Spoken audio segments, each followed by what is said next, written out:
안녕하세요. 사연에 빠지다의 DJ 민영입니다. 오늘 사연자님은 자기밖에 모르는 이기적인 시아버지 때문에 고민이 이만저만이 아니라고 하시는데요. 과연 어떤 사연이 있으신 걸까요? 오늘도 두 가지의 사연 준비되어 있으니까 끝까지 시청해 주시고요. 구독과 좋아요도 꾹 눌러주세요. 그럼 오늘의 사연 시작해 볼게요.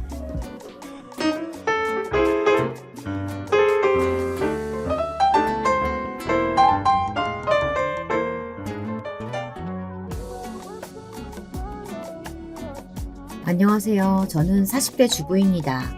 제가 이렇게 사연을 보내게 된 데에는 많은 유부 선배님들에게 조언을 구하고 싶어서입니다. 제가 결혼한 지도 벌써 5년이 넘었어요.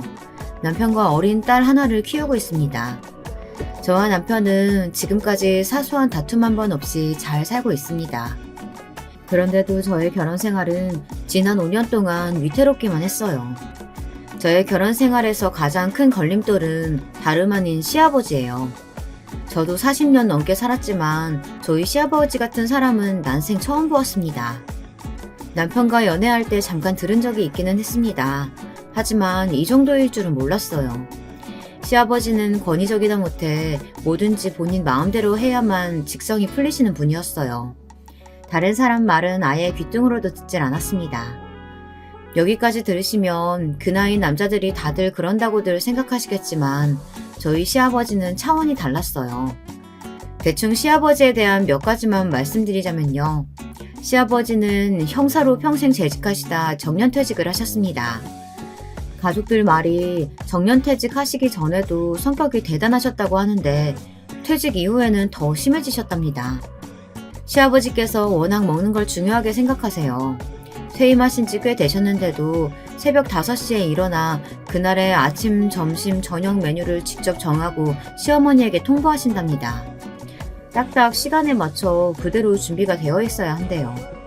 혹여나 시어머니가 다른 메뉴를 준비하시기라도 하면 아주 집안이 떠내려가랴 고함을 지르십니다. 고함뿐이면 다행이게요. 다음날 시어머니에게 주실 생활비를 바로 깎아버리신답니다. 이게 무슨 소리냐고요? 저도 처음에 듣고 경악을 금치 못했어요. 저희 시어머니는 그날 시아버지에게 생활비를 받으세요. 매일 식사 메뉴를 시아버님이 정하시니 재료 비용을 어림잡아 아침마다 돈을 주시는 거죠. 여러분이라면 어떠시겠어요? 이래도 제때 남편에게 밥을 차려주고 싶으시겠어요? 평생 이렇게 사셨다는 게 저도 이해가 되질 않아서 몇 번 시어머니에게 물은 적이 있습니다. 뭐하러 그렇게 다 들어주시냐고요. 그럴 때마다 시어머니는 깊게 한숨을 쉬셨습니다. 이게 다 못난 내 팔자지 뭐. 젊어서는 친정부모님 생각해서 참고 나이 들어서는 자식 보면서 참다 보니까 이게 또 다 사라지대. 남편 외할머니 외할아버지 두 분 다 많이 아프셨나 봐요. 당시 시골에 계시던 두 분을 시아버지께서 모시고 올라와 집도 구해드리고 병원비까지 모두 다 내주셨답니다. 저는 의외다 싶었어요. 제가 아는 시아버지라면 절대 그럴 리 없다고 생각했거든요. 그런데 역시나 제 예상이 맞았습니다. 시아버지에게 대가 없는 호의는 있을 수 없었어요. 시어머니께서 매일 생활비 받는 게 싫다고 한 번 해달라고 투덜거리거나 생활비를 올려달라고 말하기만 하면 난리가 났습니다. 네가 친정에 갖다 쓴 돈이 얼만 줄 알아? 매일매일 그 돈 나한테 갚는다고 생각하고 시키는 일이나 잘해. 자꾸 투덜거리면 그나마 받던 생활비도 줄일 거야. 아이고, 생활비라고 해봐야 다 당신 입으로 들어가는 거 사는 돈인데 그마저도 안 주면 어떻게 해다 바치라는 거예요? 이 애패나가 평생 집구석에서 놀고 처먹느라 나가서 돈 버는 게 얼마나 힘든 줄 모르지? 왜? 이 기회에 내가 나가서 돈 벌게 해줄까? 시어머니가 투덜거리면 수중에 한 푼도 없이 쫓겨나고 싶으냐고 윽박을 지르셨대요. 저는 제 귀로 듣고도 믿을 수가 없었습니다. 어떻게 40년 넘게 자식을 셋이나 낳고 키운 아내에게 그런 소리를 할 수 있나 싶어서요. 저는 결혼한 지 얼마 되지 않아 시어머니를 대하시는 시아버지의 모습을 보고 아무래도 이건 아니다 싶었어요. 더군다나 시아버지가 무시하는 사람은 시어머니뿐이 아니었어요. 시아버지는 제 남편도 무시했습니다. 그러다 보니 남편과 시아버지의 사이는 아주 안 좋았어요. 남편이 아주 어릴 때부터 이어져 온 일이다 보니 남편에게는 시아버지에 대한 감정이 이미 골물대로 골마 있었어요. 사실 결혼할 때부터 힘들긴 했어요. 이 정도로 시아버지와 남편의 사이가 안 좋을 거라고는 상상도 못 했거든요. 결혼 전 처음 시댁에 인사 갔을 때도 얼마나 당황했는지 몰라요. 남편은 남자 형제만 셋인 집의 차남입니다. 위에 아주버님과 막내 시동생이 모두 결혼해 이미 저에게는 동서가 둘이나 있었어요. 남편이 제일 늦게 결혼하는 거다 보니 저는 신경이 쓰였습니다. 동서들과 비교될 것 같아서요. 저는 나름대로 만반의 준비를 하고 시댁에 인사를 갔습니다. 최대한 얌전해 보이는 옷을 새로 사입고 어른들이 좋아하실 만한 선물도 준비했어요. 뭘 이렇게 많이 준비했어. 내가 자기 이럴까봐 미리 얘기했잖아. 우리 아버지 내 결혼에 전혀 관심 없다고. 오늘은 그냥 의례적으로 인사만 하고 나올 거야. 아무리 그래도 처음 뵙는 건데 예쁘게 보여야지.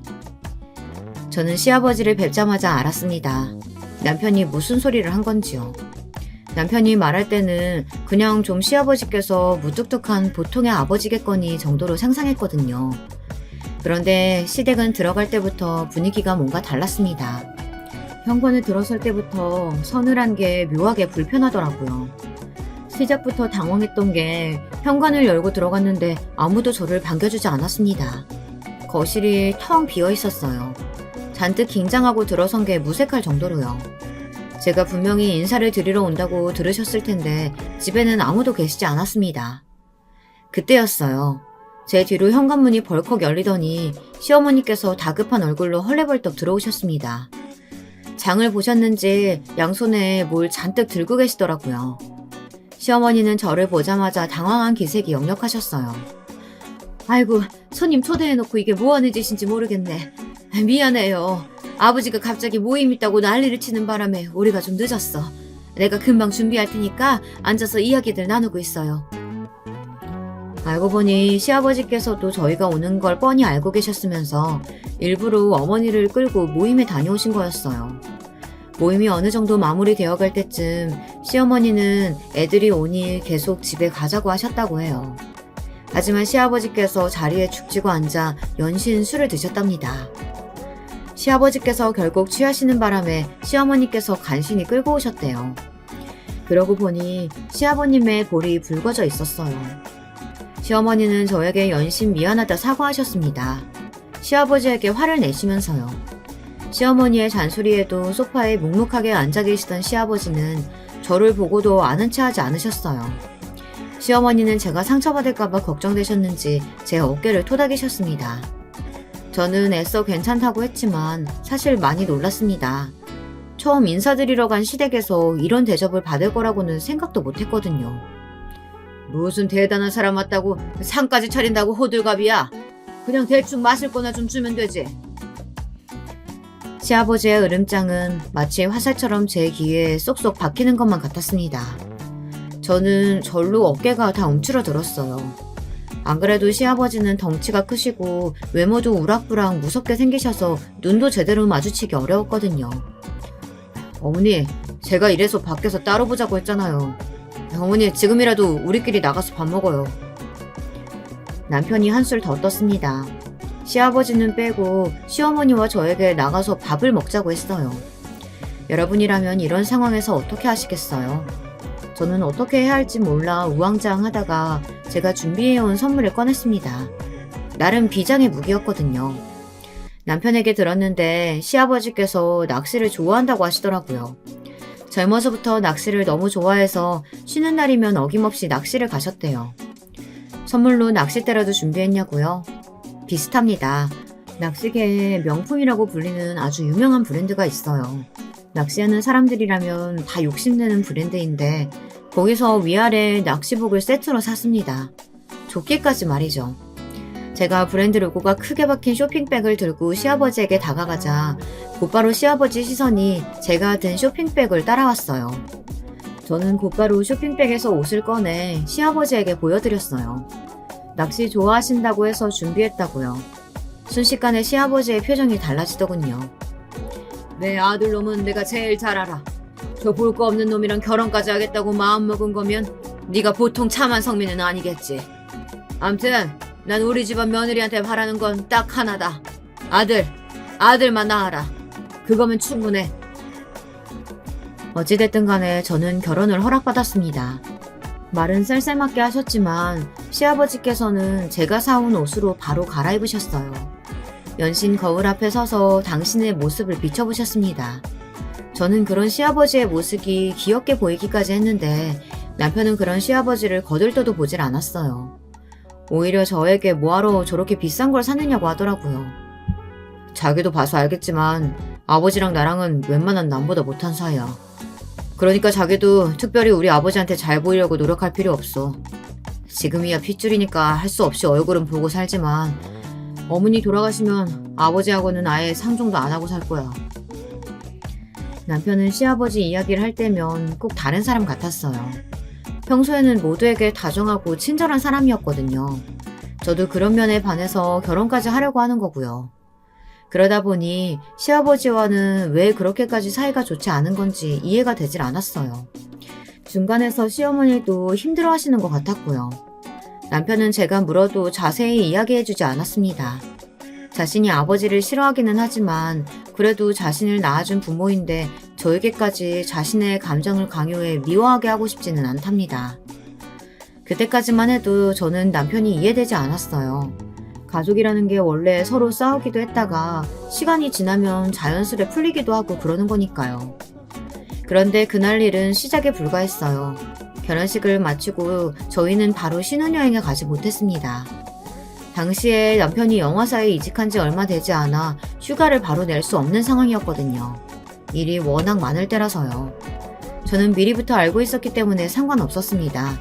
남편이 영화사로 가게 되었을 때 얼마나 좋아했는지 알기 때문에 저는 남편의 일을 응원해주고 싶었어요. 남편은 그런 저에게 고마워했습니다. 그래서 휴가를 쓸 수 있는 시기에 좀 더 길게 여행을 가기로 이야기해둔 상태였어요.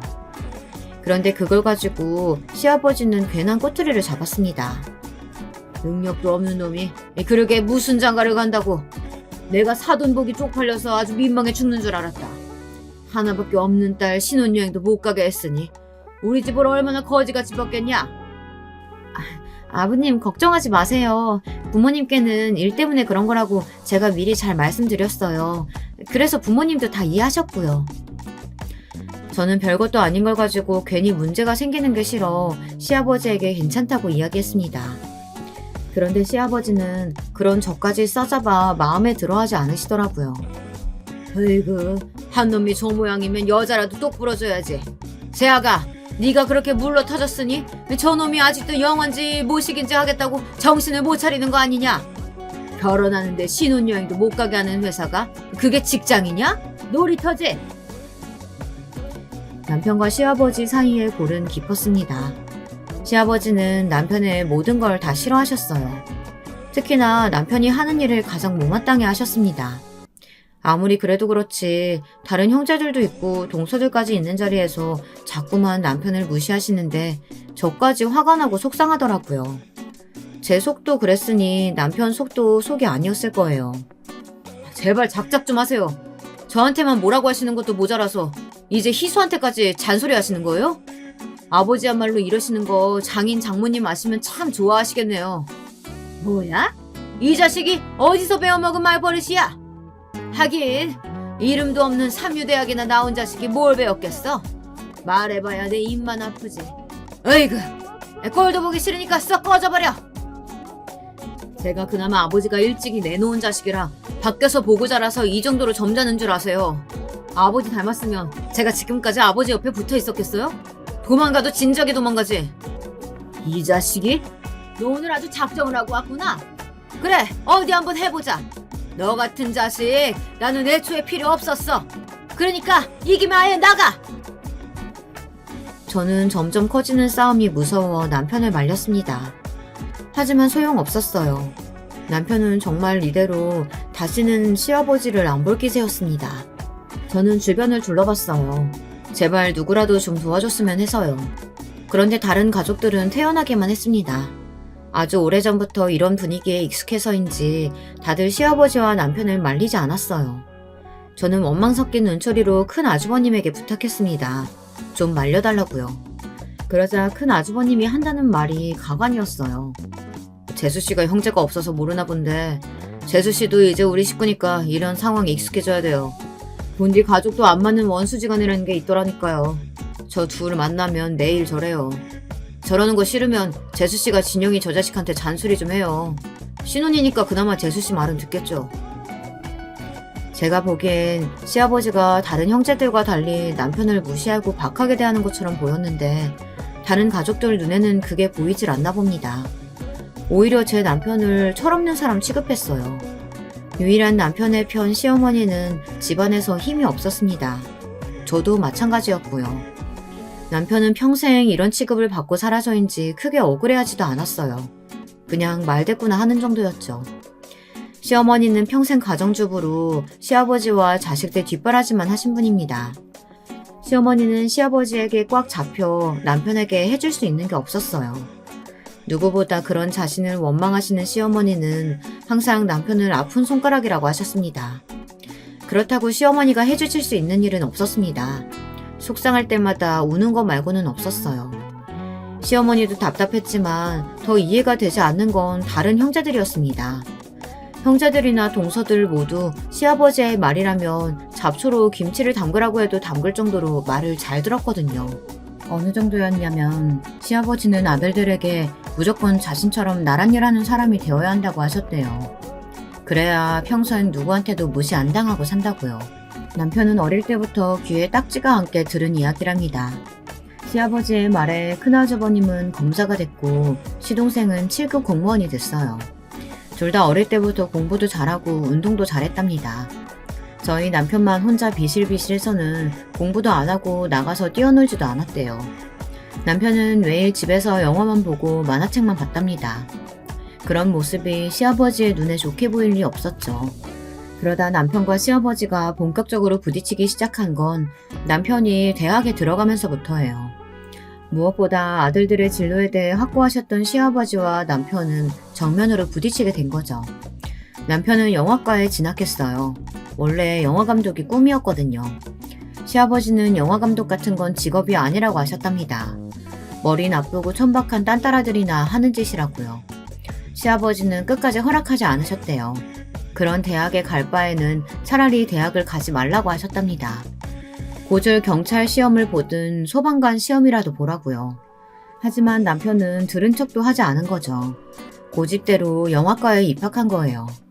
시아버지는 곧바로 남편에 대한 경제적인 지원을 끊어버리셨답니다. 그런데도 남편은 고집을 걷지 않고 자기 뜻대로 밀고 나갔어요. 하루 종일 알바를 해서 등록금을 내고 안 되면 휴학까지 해가며 힘겹게 영화과를 졸업했습니다. 다른 부모들 같으면 그런 아들이 대견해서라도 마음을 돌리실 텐데 저희 시아버지는 그렇지 않았습니다. 오히려 그 후로 본격적으로 시아버지의 무시와 핍박이 시작된 거죠. 대학 졸업하고 영화판을 전전하며 스텝으로 일하고 다닐 때는 아예 눈도 마주치질 않으셨대요. 그런 남편을 안쓰러워한 건 그나마 시어머니 뿐이었습니다. 다른 형제들은 방관하면서 은근 즐기는 분위기였어요. 제가 그걸 언제 처음 느꼈는지 아세요? 바로 남편 생일날이었습니다. 저는 연애할 때에도 매년 남편의 생일을 좀 유난하게 축하해주곤 했어요. 그럴 수밖에 없었던 게 남편이 자신의 생일을 별로 중요하지 않게 생각하더라고요. 그러면서 하는 말이 생일날 케이크에 촛불을 불어본 적이 한 번도 없답니다. 가족들이 둘러앉아 생일 축하 노래를 불러본 적도 없고요. 아무렇지 않은 얼굴로 태연하게 말하는데 저는 눈물이 왈칵 쏟아질 정도로 남편이 안쓰러웠어요. 그래서 남편과 연애할 때 매년 생일마다 장소도 빌리고 예쁘게 꾸며서 가까운 친구들과 생일을 보내곤 했습니다. 그래서 결혼하고 처음 만난 남편의 생일을 벼르고 있었죠. 가족들 앞에서 보란듯이 신나게 축하해주고 싶었거든요. 저는 신혼집 집들이 겸해서 가족 모두를 초대했습니다. 직접 초대장도 만들어서 식구들에게 보냈어요. 남편 사진도 예쁘게 넣어서요. 남편은 어차피 아무도 안 올 텐데 힘들게 뭐하러 그러느냐고 오히려 저를 걱정했어요. 저와 둘만 즐겁게 보내도 된다고요. 하지만 저는 포기하지 않았습니다. 그래도 명색이 며느리가 준비한 첫 번째 이벤트인데 설마 아무도 오지 않을까 싶어서요. 그런데 제가 괜한 짓을 벌였나 봐요. 남편 말대로 시댁 식구들은 아무도 남편의 생일 파티에 오지 않았습니다. 그것도 생일 파티 당일 못 오겠다는 연락이 왔어요. 재수씨 미안해요. 와이프가 몸이 너무 안 좋아서 우리는 못 갈 것 같아요. 진영이한테 생일 축하한다고 전해주고 좋은 시간 보내요. 형수님, 저희가 웬만하면 가려고 했는데 와이프가 요즘 입덧 때문에 너무 힘들어해서 아무것도 먹지를 못해요. 형한테 미안하다고 전해주세요. 다음에 봬요. 지금까지 제가 본 아주버님과 시동생은 동서들의 건강을 이 정도로 걱정하는 사람들이 아니었어요. 그런데 어쩜 둘 다 똑같이 제게 동서들 핑계를 대면서 못 오겠다고 하더라고요. 남편 생일 파티에 아무도 오지 않았습니다. 시어머니마저도 오시지 않았어요. 제가 분명 시아버지가 오시지 않더라도 혼자라도 오시라고 했는데도 오지 않으셨습니다. 그날 밤 자려고 침대에 누웠는데 그제야 시어머니께 전화가 왔어요. 생일인데 잘 챙겨 먹었냐고요. 저는 어쩐지 시어머니에게마저 서운해 대충 대답했습니다. 그런데 그때 시어머니께서 눈물을 펑펑 쏟으셨어요. 지난번 일로 시아버지께서 화가 많이 나셨답니다. 남편이 괘씸하다면서 아무도 생일 파티에 가지 못하게 하셨대요. 정말 이 정도의 일 줄은 몰랐습니다. 이 정도로 유치한 분일 줄은 상상도 못했어요. 평소 같으면 눈물을 흘리시는 시어머니를 위로했겠지만 그날만큼은 저도 마음이 영 내키지 않더군요. 괜히 제가 나서는 바람에 상처받은 남편을 보고 있자니 마음이 아파 시어머니마저 미웠습니다. 사실 진짜 미운 사람은 따로 있었습니다. 이게 다 시아버지 때문이에요. 시아버지께서 남편 생일 파티에 가는 사람은 앞으로 얄짤 없을 줄 알라고 대놓고 이야기하셨대요. 시아버지는 매번 그런 식이었습니다. 손에 돈 좀 쥐고 있다고 처자식을 마음대로 휘두르려고 하셨어요.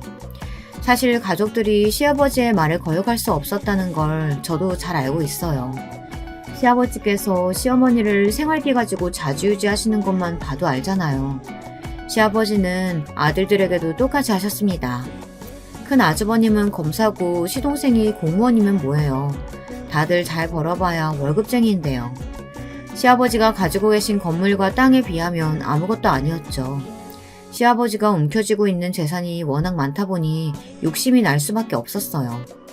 그럴 만도 한 게 시아버지께서 워낙 자식들 가지고 비교도 많이 하시고 저울질도 많이 하세요. 저희 부부야 이미 낄 수 없는 판이었지만 큰 아주버님과 시동생 사이의 경쟁은 꽤 치열했습니다.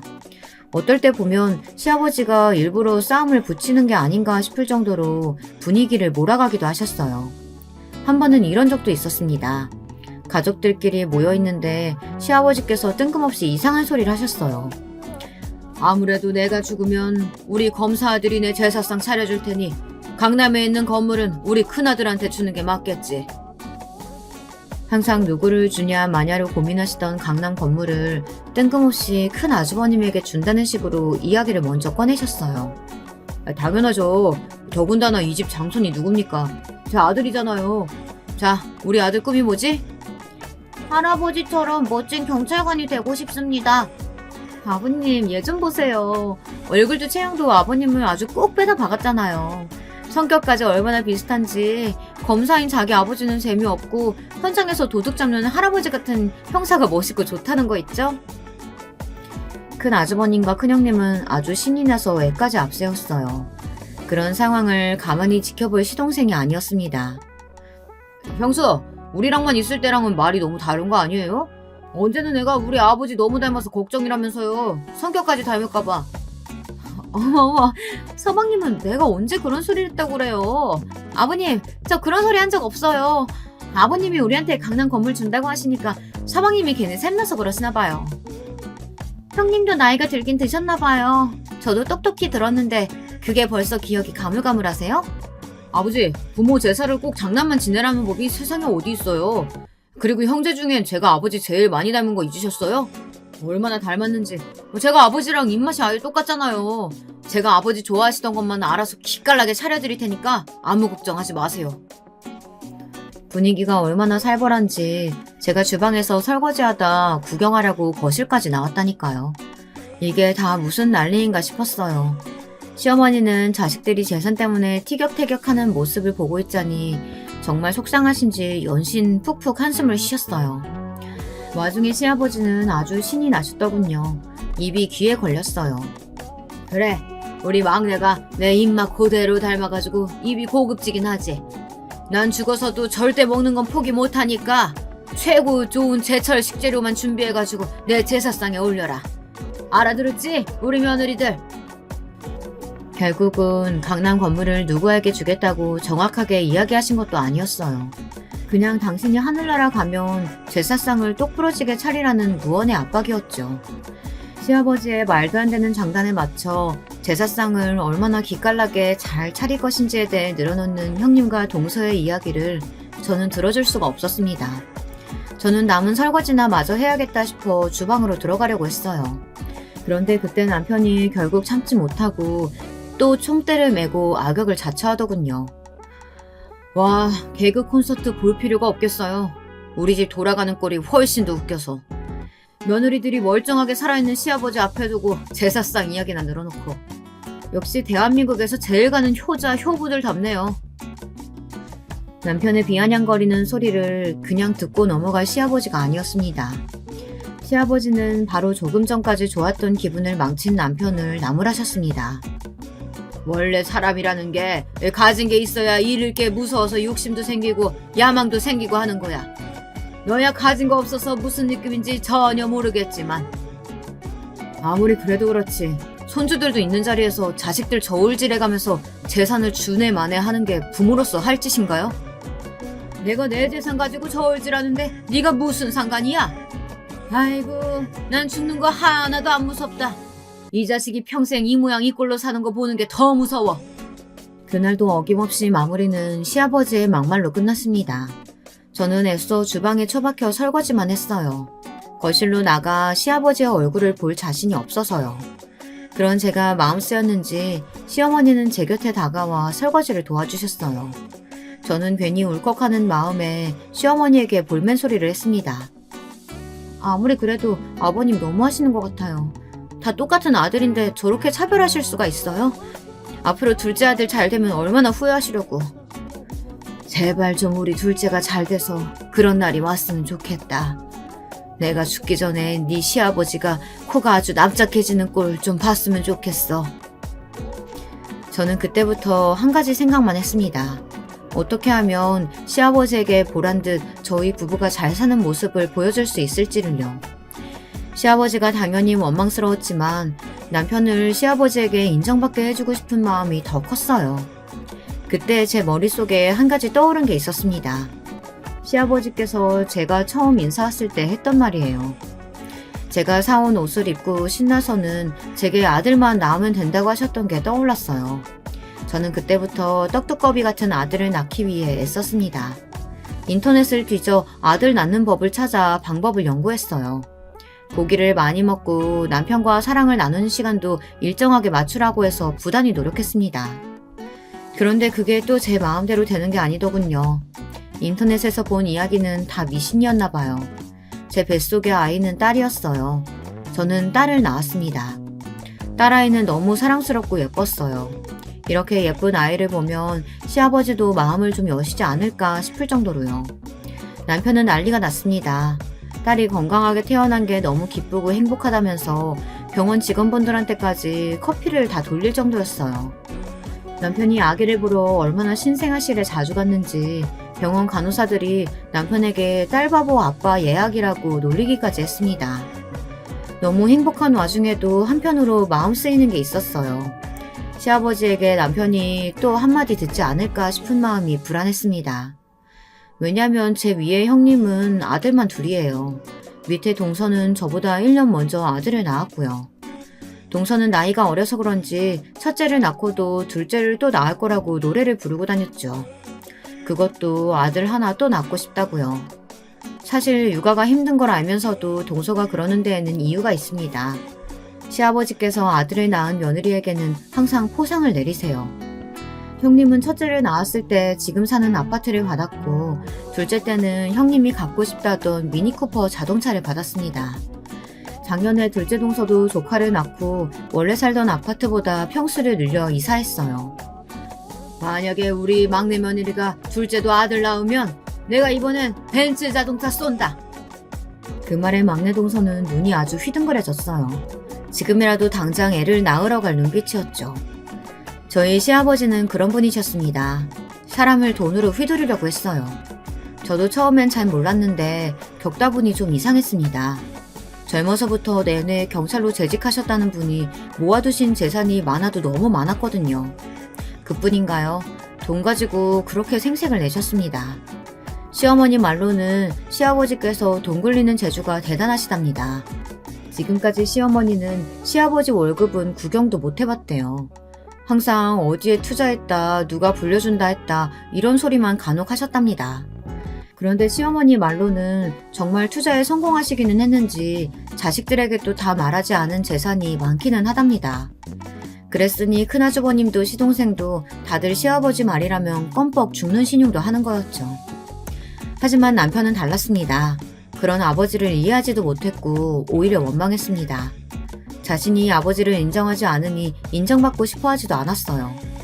사실 저희 부부는 딸아이를 어렵게 낳았습니다.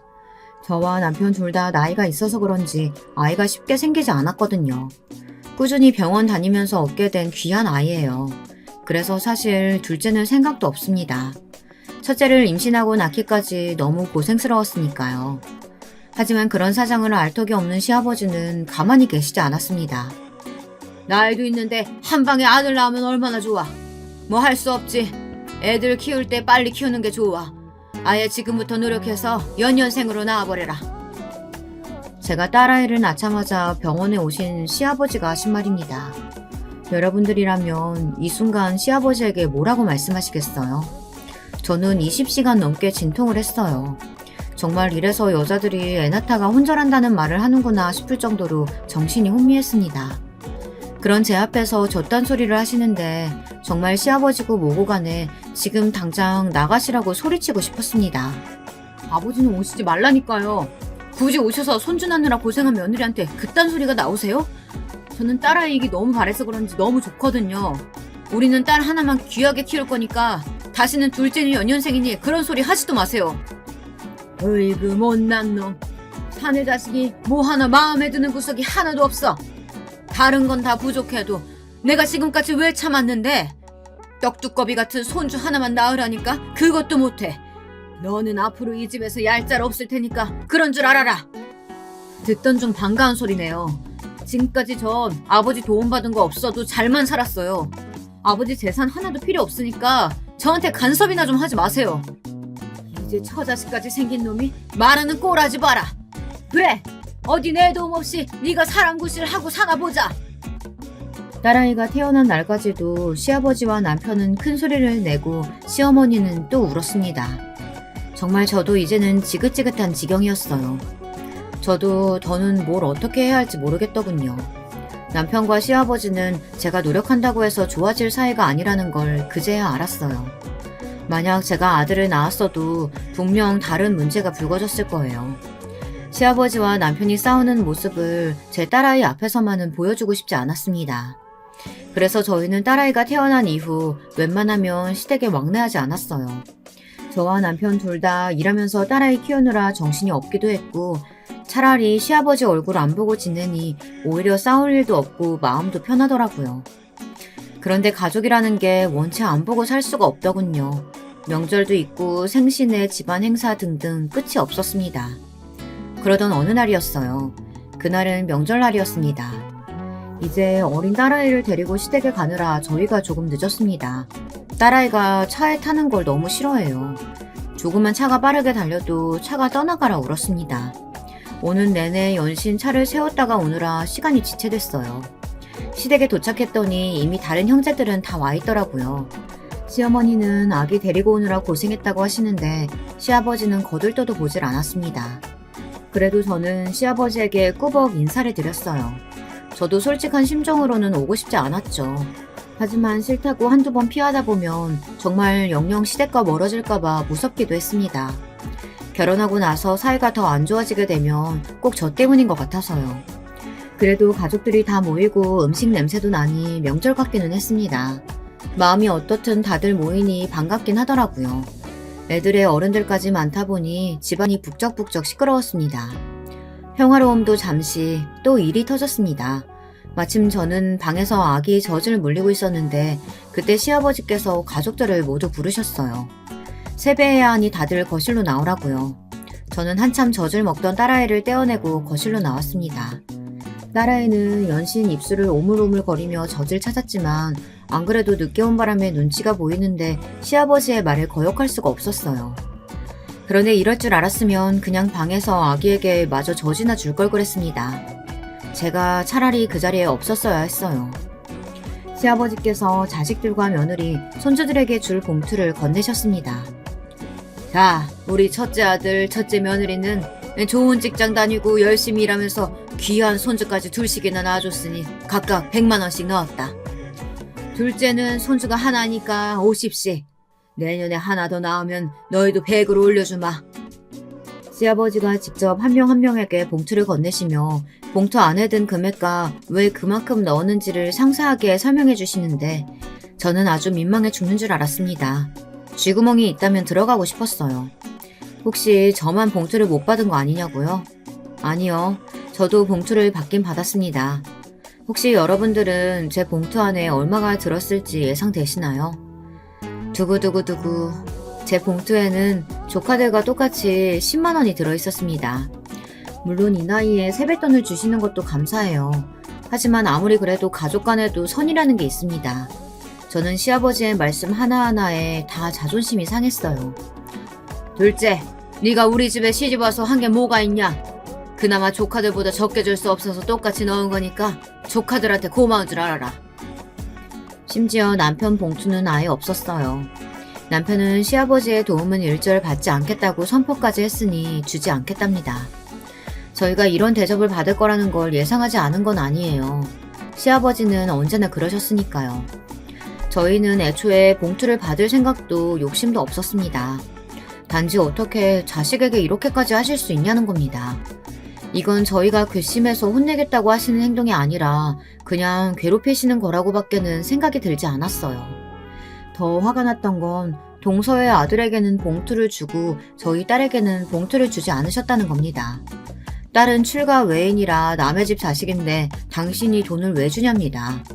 저는 정말 너무 놀라서 입이 쩍 벌어졌습니다.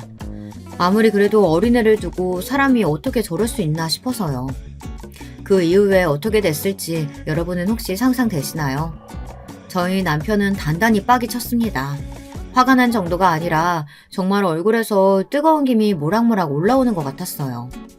순간 남편은 상상도 못했던 행동을 했습니다. 저도 너무 깜짝 놀랐어요. 글쎄 그 자리에서 상을 뒤집어 버렸어요. 시어머님이 차려놓으신 상을 말이죠. 순식간에 거실은 난리가 났습니다.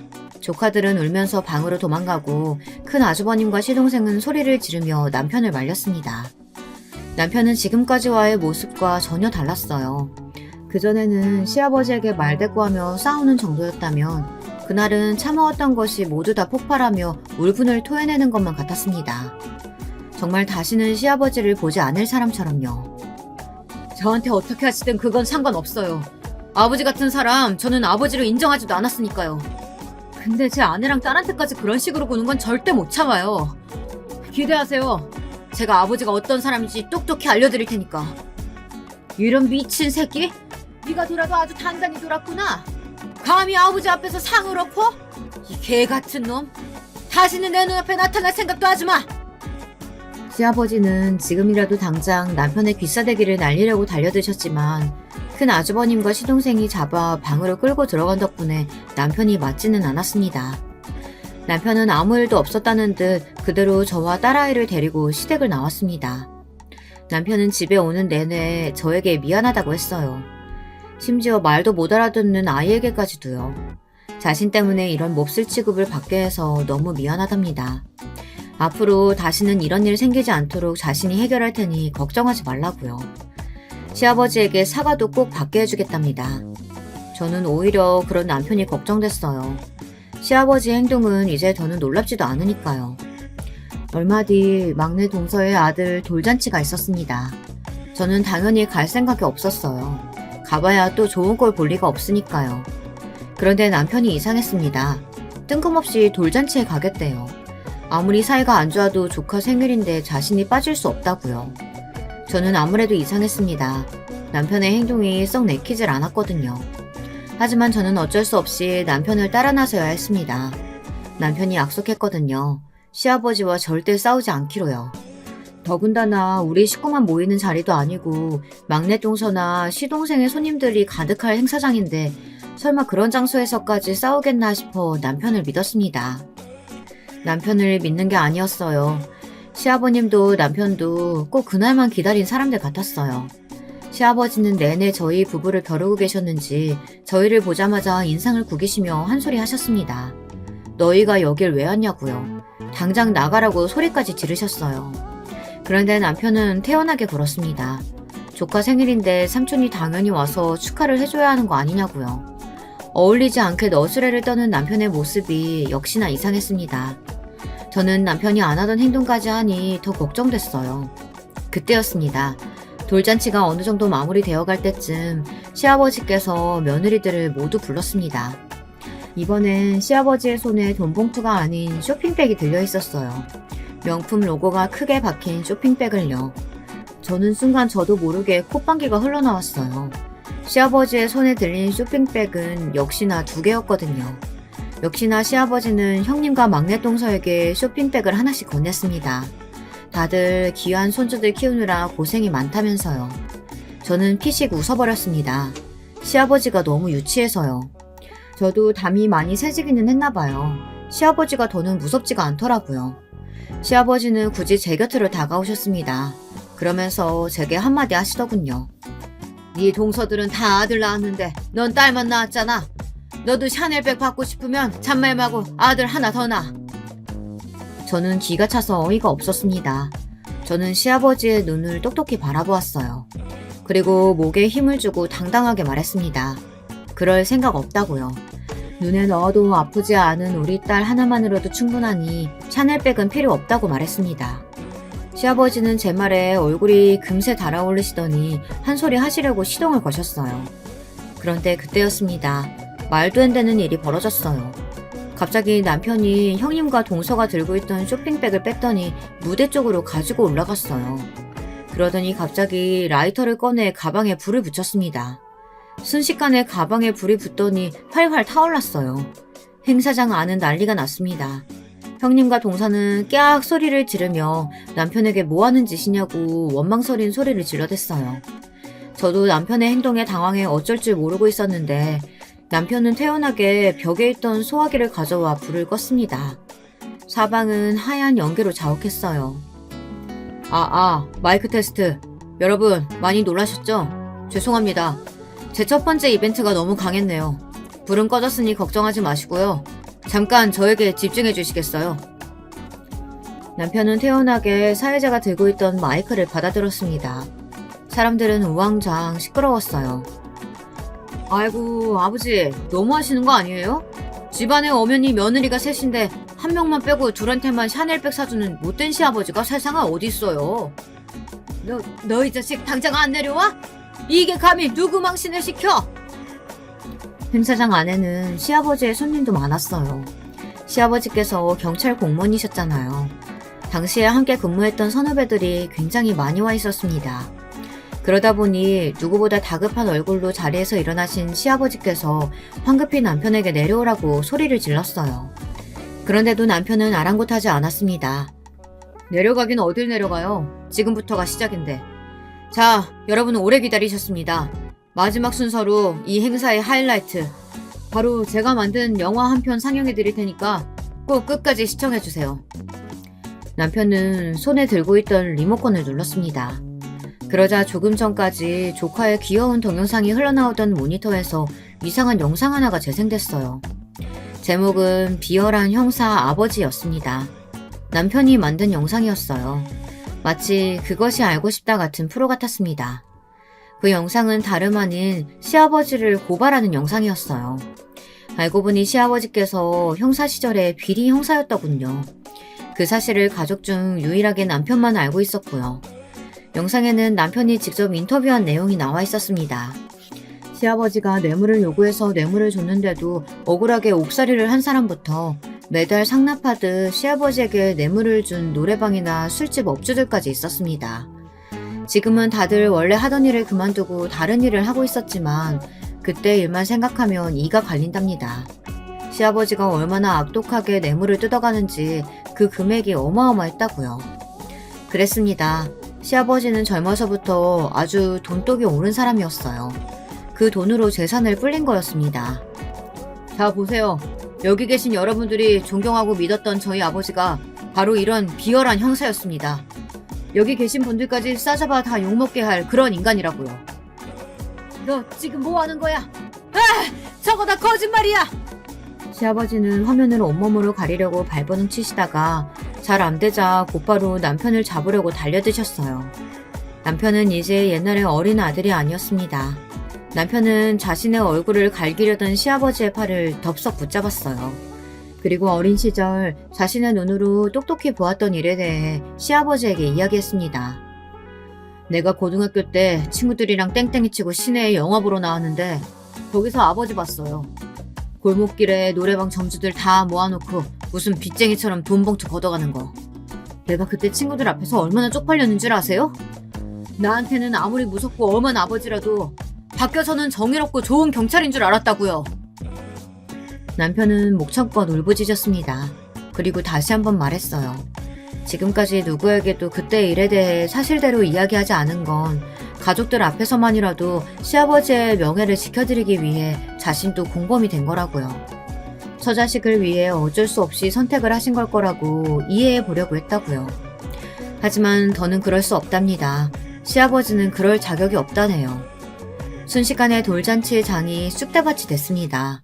경찰 선후배 관계자들이 시아버지에게 욕을 퍼부었고 험한 말들이 오고 갔습니다. 지금까지 40년 평생 경찰이었다는 자부심 하나로 살아오셨던 시아버지의 인생이 산산이 파멸의 길로 가는 순간이었어요. 가족들도 난리가 났습니다. 막내 동서 친정 식구들의 직장 동료들까지 있는 자리에서 망신을 당했으니까요. 가족들도 시아버지의 지인들도 모두 다 시아버지에게서 등을 돌렸습니다. 그때 이후 어떻게 됐냐고요? 일은 거기서 끝나지 않았습니다. 남편은 그 영상을 방송국에 제보하겠다고 지금 난리도 아닙니다. 이미 지난 일이고 퇴직을 했더라도 절대 그냥 넘어갈 일이 아니라면서요. 꼭 시아버지에게 죗값을 받게 하겠답니다. 그 일로 집안은 아주 쑥대밭이 됐어요. 큰 아주버님은 검사에다가 시동생은 구청 7급 공무원이잖아요. 시아버지의 일이 밝혀지면 행여나 본인들에게까지 피해가 갈까 두려워 아예 시아버지를 손절했답니다. 시아버지에게 받은 걸 다 토해내겠답니다. 반면 시어머니는 매일 저희 집에 찾아와 애원하세요. 제발 방송국에 보내는 것만은 하지 말라고요. 저도 그런 시어머니를 보는 게 마음 아파 지금도 남편에게 조금만 더 생각해보자고 하는 중입니다. 물론 남편은 제가 아무리 뭐라고 해도 자기가 하고 싶은 대로 할 사람이에요. 그리고 사실 저도 시아버지가 잘못한 일에 대해서는 죗값을 받아야 한다고 생각합니다. 하지만 제 고민은 무엇보다 두 사람 관계를 이대로 놔둬도 되냐는 겁니다. 이대로 뒀다가는 더 큰 사달이 날 것 같아서요. 여러분 생각은 어떠세요? 제가 앞으로 어떻게 해야 할까요? 유부 선배님들께서 조언 댓글로 남겨주시면 남편과 함께 보고 상의하겠습니다. 바쁘신 와중에 저의 긴긴 고민글 들어주셔서 감사합니다. 여러분, 두 번째 사연 시작하기 전에 좋아요, 구독 꼭 눌러주실 거죠? 그럼 두 번째 사연 바로 시작합니다. 안녕하세요. 저는 40대 여자 돌싱입니다. 자식은 없고요. 단촐하게 혼자 지내고 있습니다. 이혼한 지는 좀 되었는데 아직도 이혼했다는 것이 믿겨지지가 않네요. 남들이 누가 이혼했다더라 해도 저는 제 인생과는 상관없는 이야기일 줄로 생각했는데 오늘은 그 누구에게도 차마 창피하기도 하고 마음 아프기도 해서 털어놓을 수 없었던 제 이혼 스토리를 이야기하고 싶습니다. 저는 시골에서 자랐어요. 제 고향은 경기도 변두리 지역이었죠. 부모님은 가난한 농사꾼이셨습니다. 농사를 아무리 아침부터 저녁까지 열심히 지어도 집안 대대로 내려오는 빚이 워낙 많아서 그 빚을 다 갚고 나면 제가 학원 다닐 학원비조차 빠듯한 집안이었어요. 그래서 공부라도 열심히 해야겠다고 저는 다짐을 했습니다. 제가 살 길은 그것밖에 없는 것 같았죠. 죽자 사자 공부를 해서 남들이 말하는 인서울대학에 겨우 들어갔어요. 처음 서울로 올라오던 날, 올라오는 기차 안에서 저는 엄마가 건강히 밥 잘 챙겨 먹으라며 쥐어주고 간 호두과자 봉지를 부스럭거리며 눈물을 흘렸습니다. 그때 왜 그렇게 울었는지 지금 생각해도 잘 모르겠는데 아마 새로운 대학 생활에 대한 두려움과 서울살이에 대한 무서움이 컸던 것 같아요. 그렇게 서울로 올라와 대학교 기숙사 생활을 시작하면서 저의 본격적인 서울살이가 시작됩니다. 서울은 참 신기한 도시였어요. 사람들은 많았고 항상 바빴고 저는 정신이 없었어요. 지하철도 너무 신기했고 뉴스에서만 보던 그런 명동 같은 동네 구경도 너무 재미있었어요. 저는 대학을 다니면서 생활비를 벌어야 했기 때문에 대학교 1학년부터 과외를 시작했죠. 과외를 다니면서 부자 동네를 많이 가보게 되었는데 평창동이 가장 기억에 남았어요. 버스로 꼬불꼬불 올라가면 나오는 고급스러운 단독주택들과 그 안에 사는 사람들. 뭔가 저와는 다른 세상 사람들 같았죠. 저는 그렇게 과외를 하면서 근근히 제가 쓸 용돈을 벌고 등록금은 학자금 대출을 받아 해결하였습니다. 이 집 저 집 돌아다니며 무거운 책가방을 떠메고 버스를 기다릴 때 겨울에는 추위에 동동거리고 여름에는 더위에 지쳐 있었어요. 배가 고프면 김밥집이나 편의점에서 김밥이나 라면을 사 먹고 항상 무거운 가방 때문에 허리 통증에 시달리며 하도 걸어 다녀서 신발은 밑창이 수시로 닳았죠. 하루하루 바쁘니까 별 생각이 없다가도 문득 그런 내 신세가 서러워지는 그런 저녁들이 있었어요. 힘든 하루의 끝에 축 처진 몸을 끌면서 기숙사로 향할 때면 어디선가 김치찌개 냄새나 고등어 굽는 냄새가 났죠. 그러면 고향에 계신 엄마가 해주던 김치찌개가 너무 그립고 엄마가 보고 싶었어요. 무슨 부귀 영화를 누리려고 서울까지 와서 내가 이러고 고생을 하고 있나 그런 마음이 들었죠. 겨우 마음을 추스르고 기숙사로 돌아와 편의점 도시락이나 라면을 먹을 때면 서러움이 밀려와 혼자 눈물을 흘리기도 했죠. 타지 생활의 외로움이라는 게 생각보다 만만치가 않았습니다. 제가 다니던 대학은 신촌에 있는 유명한 학교여서 부자인 친구들이 많았어요. 다들 방학이 되면 어학연수를 간다, 유럽 배낭여행을 간다, 제잘제잘 계획들을 떠들어댔죠. 저는 그런 친구들 사이에서 조용하고 말이 없는 애로 통했어요. 고향이 어디라는 건 외에 제 사정을 친구들에게 잘 말하지 않았고 과외는 그냥 아이들 가르치는 게 재미있어서 하는 거라고 그렇게 말해두었거든요. 대학을 다니면서 부자 친구들 때문에 알게 모르게 저는 열등감을 많이 느꼈습니다. 예를 들면 저에게는 소소한 즐거움이 하나 있었는데 평소 지나가면서 근사해 보이는 레스토랑이나 예쁜 카페를 보면 목표를 세우는 것이었어요. 이번 시험 성적에 A가 5개 이상 나오면 나 자신에게 주는 보상으로 저 카페에서 제일 비싼 딸기 파르페를 시키는 상상을 하는 것이었습니다. 그런 소소한 것들이 저에게는 정말 하루를 열심히 살게 하는 원동력이 되었거든요. 그런데 친한 대학 친구였던 주은이에게 그 이야기를 했더니 주은이가 웃으며 말하는 것이었어요. 그냥 오늘 같이 가보자. 거기 초코파르페도 맛있던데? 딸기도 먹어봐야겠네? 왜 꼭 시험 끝나고 가는 거야? 그러니까 주은이는 제가 돈이 그 정도로 없다는 것과 파르페를 사 먹기 위해서는 한 달에 한 번 정도 큰 마음을 먹어야 한다는 것을 이해하지 못했어요. 주은이는 마음만 먹으면 하루에 2-3번도 그 카페에 갈 수 있을 만큼 큰 돈을 용돈으로 받고 있는 부잣집 딸이었으니까요. 저는 그런 일들로 주눅이 들 때마다 몰래 알바를 뛰면서 친구들이 사 입는 브랜드 옷을 한두 벌 사기도 하고, 친구들 보기에 비슷해 보이고 싶어서 약속이 있는 날에는 제 기준에서 진짜 큰 돈을 쓰기도 했습니다. 그리고 절대 제가 가난하다는 사실을 말하지 않았어요. 그리고 친구들이 집안 이야기를 할 때면 저도 질세라 우리 아빠는 호텔 사장이라는 둥 골프장을 운영하신다는 등의 말을 은근슬쩍 했습니다. 친구들이 어느 호텔이냐고 물으면 그저 그런 사적인 것까진 좀 밝히기 부담스럽다며 선을 그었죠. 부자인 친구들을 보면서 그렇게 있어 보이고 싶고 시골 출신인 걸 들키기 싫어 노력을 하다 보니 자연스럽게 저는 제가 만든 제 집안 배경이 진짜인 것처럼 어느새 제 거짓말에 도취되어 갔어요.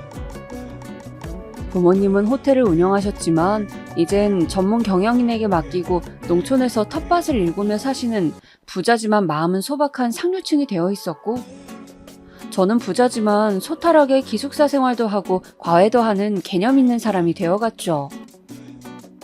과 내에서 그렇게 소문이 나기 시작하니 제 이미지는 그렇게 굳어졌습니다. 저도 그게 싫지 않았어요.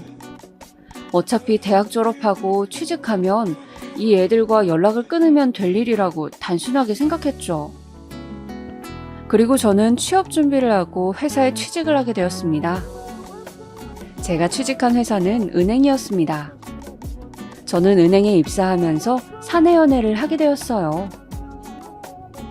저와 같이 입사한 입사 동기 중에 잘 웃는 저보다 2살 많은 오빠가 있었는데 저는 그 웃는 얼굴에 홀딱 반해 먼저 용감하게 대시를 했고 연애를 하게 되었습니다.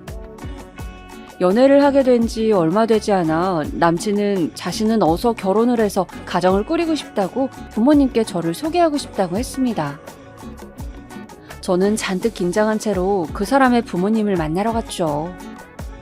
남친이 예약해뒀다는 한정식 집에서 오빠의 부모님을 처음 뵙게 되었어요. 그날만큼은 맨날 입고 다니던 면 티셔츠와 검정 바지를 입으면 안 될 것 같아서 연회색 원피스를 입고 핸드백도 들고 식당으로 갔습니다. 오빠의 가족분들은 먼저 와 계시더군요. 뭔가 세련된 인상이셨고 특히 오빠의 어머님은 아주 세련된 미인이시더군요.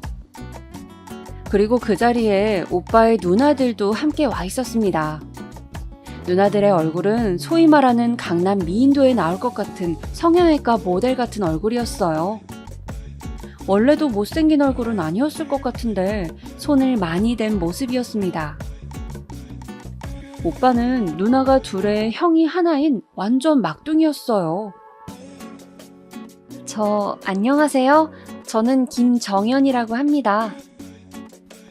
저는 그분들에게 다가가서 수줍게 인사를 드렸습니다. 이 아가씨가 오늘 소개한다던 여자친구냐? 오빠의 아버지가 저를 아래 위로 살펴보시며 말씀하시더군요. 오빠의 어머니는 저를 이리저리 살피기만 하시고 별다른 말씀이 없으셨어요. 저는 그 눈길이 조금 부담스러웠지만 첫 만남이라 어색한 거겠지 생각하면서 애써 미소를 지었습니다. 그동안 말씀 많이 들었습니다. 늦게 인사드려서 죄송합니다. 그러자 아무 말이 없으시던 오빠의 어머니께서 대뜸 말씀하시는 것이었어요. 그래, 아가씨는 우리 애랑 같은 직장이라고 했죠? 네, 입사 동기입니다. 저기 아가씨가 참하고 성실해 보여요. 그런데 혹시 집안 형편은 좀 어떤가요? 저희 집은 그냥 시골에서 텃밭 일구며 사시는 부모님이 계십니다. 제 대답을 듣자마자 조금 남친의 어머니와 아버지 표정이 미묘하게 어두워진 것 같았습니다. 근데 둘이 좀 좋아지는 시간이 있다는 얘기는 내가 들었는데 우리 아들은 결혼을 하고 싶다고 하던데 아가씨 생각도 그런가요? 대뜸 어머니는 저에게 결혼 이야기를 하시는 것이었어요. 저는 저희끼리는 그렇게 이야기가 되었다고 조만간 저희 부모님과도 식사 자리를 하려 한다고 말씀드렸습니다. 제 이야기를 듣던 오빠의 어머니는 갑자기 표정을 굳히시더니 저에게 말씀하셨어요. 아가씨, 미안하지만 결혼에 대해서는 좀 신중하게 서로 생각해보는 게 어떨지? 우리가 이번에 얘 형 혼사를 해보니까 말이에요. 집안이 격이 좀 맞아야 하는데 참 이런 말을 민망하게 하기도 그렇고 우린 아들이 선을 좀 봤으면 좋겠거든요. 저는 방금 무슨 이야기를 들은 것인지 머리가 혼란스러웠어요. 어머니의 이야기를 듣던 오빠도 크게 당황하는 기색이었습니다. 엄마, 그게 무슨 말씀이세요? 사람 면전에 앉혀두고 너무하신 거 아니에요? 그러나 오빠가 소리치는 것이 들리지 않는다는 듯 어머니는 말씀을 이어가셨어요. 우리 아들이 아직 세상 물정을 몰라서 일이 순진한데 아가씨는 순진한 건지 아니면 계산이 빠른 건지 내가 모르겠소만 너무 기우는 결혼은 좋지 않다는 게 내 생각이거든요. 그냥 친구처럼 적당히 지내면서 서로 좋은 추억으로 남기는 것이 좋지 않겠어요? 아가씨도 형편 맞는 사람 만나서 마음 편하게 사는 게 좋을 것 같은데. 순간 저는 기분이 너무 나빠서 오빠의 어머니에게 말씀을 드렸습니다. 왜 제가 오빠랑 결혼을 할 수 없는지 확실하게 이야기를 해주시면 말씀 듣도록 하겠습니다. 왜 그동안 좋은 마음으로 서로 잘 지내온 우리가 헤어져야 하나요?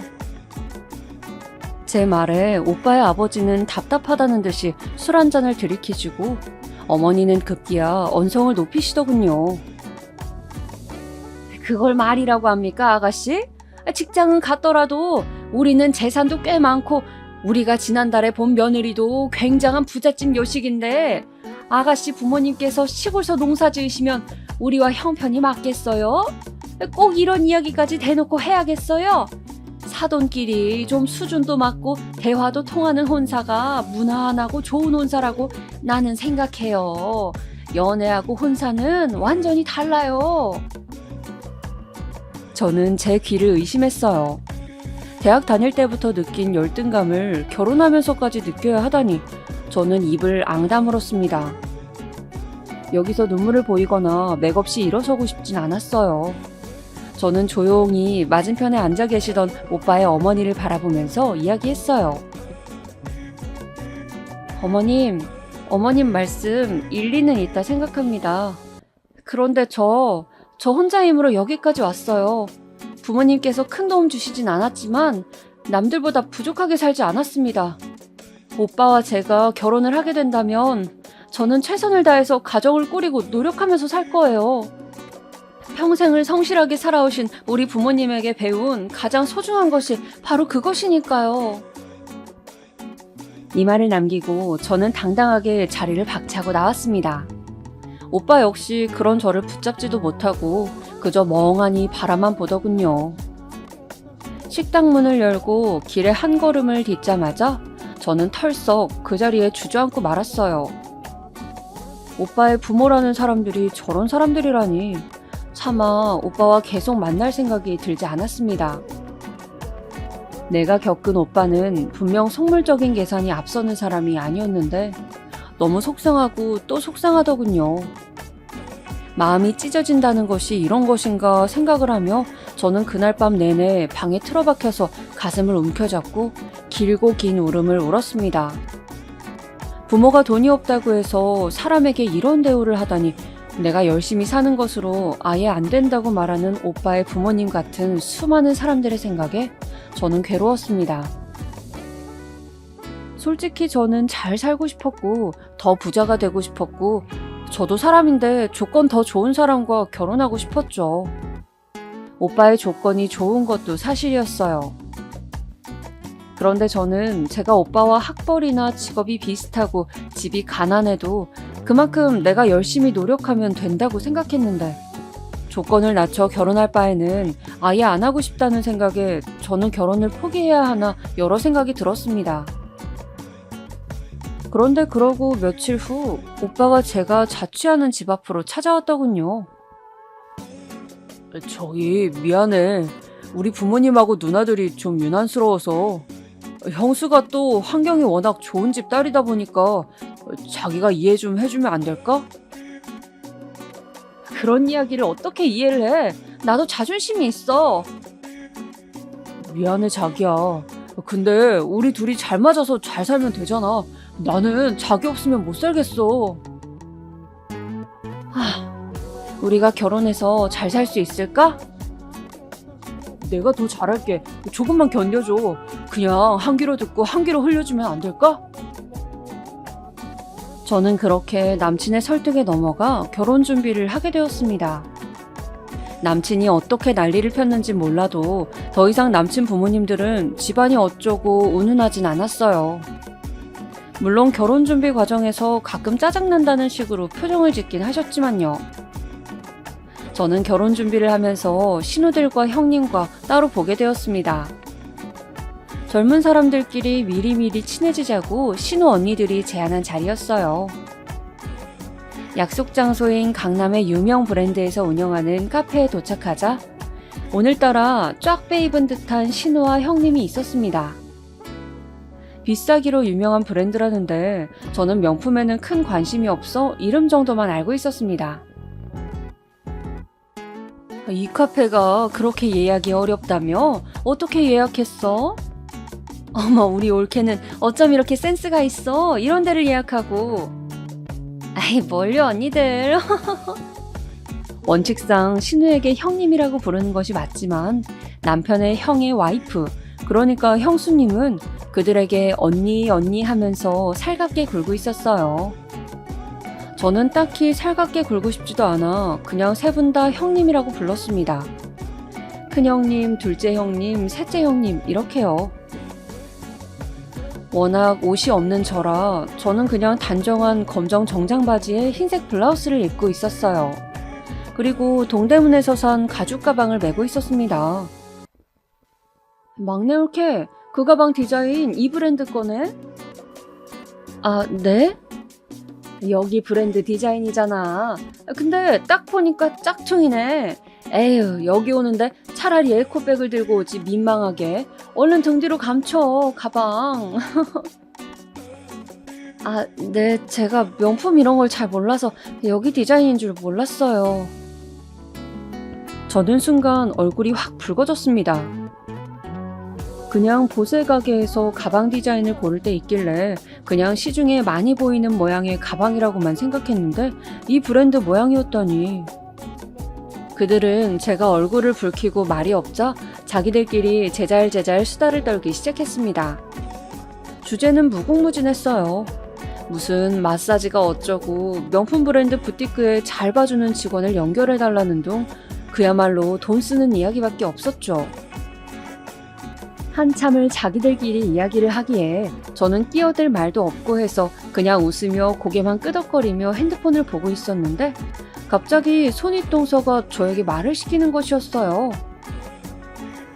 근데 신촌에 그 대학 나왔다면서요? 아, 네. 혹시 무슨 과예요? 아, 저는 경영학과인데요. 아, 그렇구나. 내 친한 친구도 거기 경영 나왔는데 서로 알 수도 있겠네요. 아, 근데 경영에 하도 인원이 많아서요. 저는 휴학도 한번 했었고 모를 수도 있어요. 저는 굳이 여기서 아는 사람 연결되어 봤자 별로 안 좋을 것 같아 과 생활 거의 안 했다고 둘러댔어요.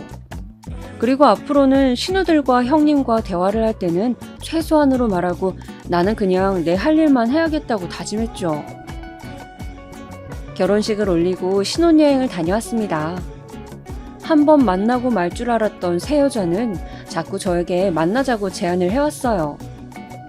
저는 신우들과 형님을 만나는 것이 달갑지 않았지만 한편 남편 말대로 결혼 생활은 어차피 남편과 나 둘이 중심이 되는 것이지 시댁과의 관계는 적당히 얼굴 붉히지 않을 정도로만 지내면 되는 것이니까 적당히 처신을 잘하자고 생각했습니다. 거의 한 달에 한 번 정도는 꼬박꼬박 신우들과 손윗동서를 만나게 되었는데 그럴 때마다 저는 신우와 형님의 사치에 질려버렸어요. 한 번 만나면 어찌나 돈을 물 쓰듯이 쓰는지 거의 제 한 달 용돈을 다 쓰고 오는 기분이었습니다.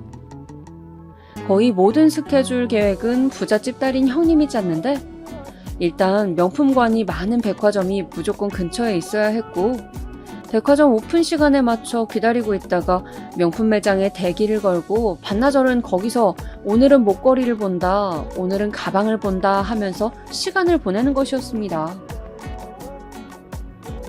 한 번은 둘째 신우가 꼭 사고 싶은 목걸이가 있다며 클로버 모양으로 유명한 목걸이 브랜드 매장에 갔어요.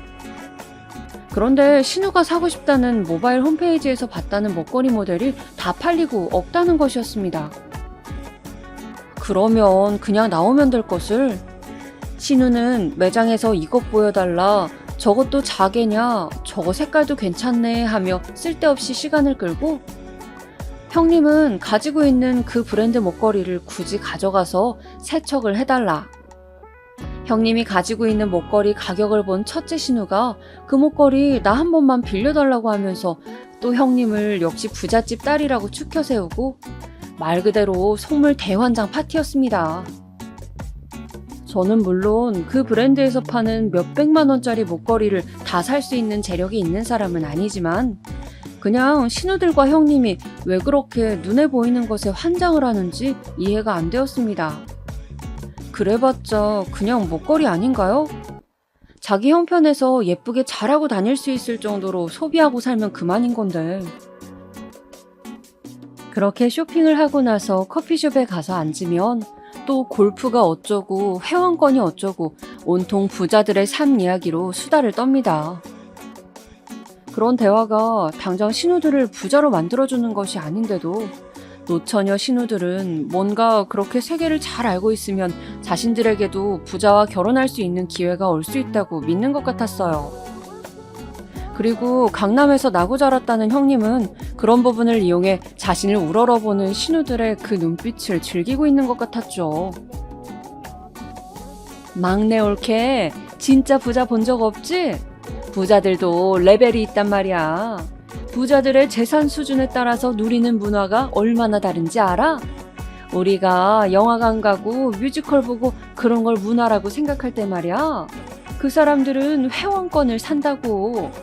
못 모르는 일반 서민들은 비싼 가방이나 푼돈 모아서 할부로 사면서 내가 명품 걸쳤네, 나도 이 정도면 잘 사는 거 아닐까 생각하지만 말이야. 진짜 부자들은 어차피 그런 가방이나 옷 같은 것들은 그냥 일상적으로 우리가 10,000원, 20,000원짜리 편하게 사듯이 시즌별로 사서 걸치는 것이고 회원권을 산다고. 잘하시네요, 형님. 저도 어릴 때부터 강남에서 그런 사람들 많이 봤어요. 알면 알수록 상상 초월이더라고요. 세금 공제가 되니까 자동차도 진짜 시즌별로 외제차로 바꾸고 주로 회원권이나 그림 같은 걸 일상적으로 사는데 그런 게 보면 볼수록 입이 떡 벌어지더라고요.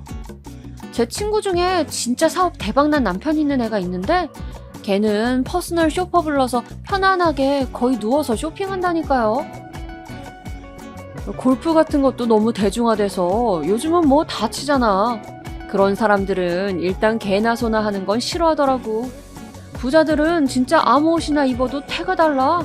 얼굴에서 빛이 난다니까. 막내 올케는 이런 세계는 듣도 보도 못했겠지? 뭐 어차피 관심도 없지. 네, 저는 그런 건 잘 몰라서요. 그리고 돈이라는 것은 버는 것도 중요하지만 얼마나 소신 있게 쓰는지가 중요하다고 저는 생각하거든요. 그래, 저게 바로 없는 사람들이 자존심 세우느라고 하는 소리야. 꼭 무슨 소신이 있어서 청렴하게 사는 양 저렇게 말을 해요. 막내 올케 좀 솔직해져봐, 어? 그런 식으로 대화는 항상 저를 꼽주는 것으로 마무리를 짓곤 했습니다. 신우들은 제가 제일 가난하고 없는 것이 자신들에게 우월감을 느낀다는 듯 제가 하는 말 한마디 한마디를 꼬투리 잡고 넘어지면서 그러니까 네가 가난하고 없다는 식으로 깔아뭉갰어요. 저는 그런 소리들이 너무 듣기 싫고 정이 떨어졌습니다. 그래서 언젠가부터 몸이 안 좋다고 하고 모임에 빠지기 시작했어요. 공교롭게도 남편과 함께 있을 때 도로에서 뒷차가 와서 냅다 박는 사고가 발생해서 허리를 마침 다치기도 했기 때문에 저는 그 사고를 핑계로 몸이 안 좋아서 쉬어야 한다고 말하고 모임을 계속 빠졌습니다. 그러다 보면 자기들이 알아서 눈치껏 저를 안 부르겠지 했어요. 저는 새로운 사람을 만나고 싶어서 온라인으로 독서 모임을 만들어서 책도 읽고 사람들과 정모도 하며 나름대로 즐겁게 지냈습니다. 그런데 우연히 나간 독서 모임 정모에서 저는 대학 때 친구 주은이를 만나게 됐어요. 주은이는 저와 대학 때 친했던 친구인데 상당한 부잣집 딸이었죠. 어머, 이게 누구야? 너무 오랜만이다. 잘 지냈어? 주은아, 너도 잘 있었어? 그럼, 나 결혼해서 아기 낳았잖아. 아기는 시터 이모가 지금 보고 있어. 우리 이렇게 우연히 만난 것도 반가운데 어디 가서 커피나 한잔 마시자, 어? 그렇게 저는 주은이와 다시 친하게 지내게 되었습니다. 주은이 남편은 의사였는데 대학병원에 근무하고 있었어요. 그래서 주은이한테 병원 이야기도 듣고 같이 놀기도 하고 또 대학 시절 우리가 같이 좋아했던 떡볶이 집에 가서 함께 떡볶이를 먹기도 했죠. 주은이는 제가 보기에 아주 행복해 보였습니다. 제가 신우들과 손윗동서 때문에 스트레스 받은 이야기를 했더니 주은이는 저에게 그런 브랜드 같은 거 아무것도 아니라며 너는 여전히 호텔집 딸내미가 이렇게 소박해서 어떻게 하냐고 웃는 것이었어요. 호텔집 딸? 아뿔싸. 대학 때 도는 소문을 그냥 부정하지 않고 놔둔 덕분에 주은이는 아직도 우리 집이 호텔을 하는 것으로 알고 있는 거였습니다. 저는 이제라도 솔직하게 아니라고 말해야 된다는 생각이 들었지만 차마 말을 할 수가 없었어요.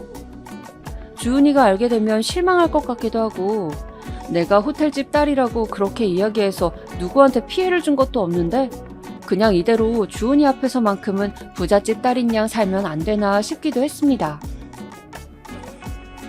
주은이는 저에게 함께하고 싶은 것이 많다며 일주일에 한 번씩 만나 같이 쇼핑도 하고 맛있는 것도 먹으면서 대학 때처럼 친하게 지내자고 했어요. 저도 착하고 해맑은 주은이가 싫지 않았죠. 같은 부잣집 딸이어도 매일 얄밉게 자랑만 해대는 손윗동서 같은 사람을 보다가 착하고 해맑은 주은이를 보니 기분이 좋아지는 것 같았습니다. 그렇게 주은이와 어울리며 저는 명색이 호텔집 딸이다 보니 씀씀이가 커져갔습니다. 남편이 주는 생활비로는 주은이와 호텔 커피숍에 가거나 우정기념으로 함께 사는 가방 등의 돈 등을 다 메꿀 수가 없었어요.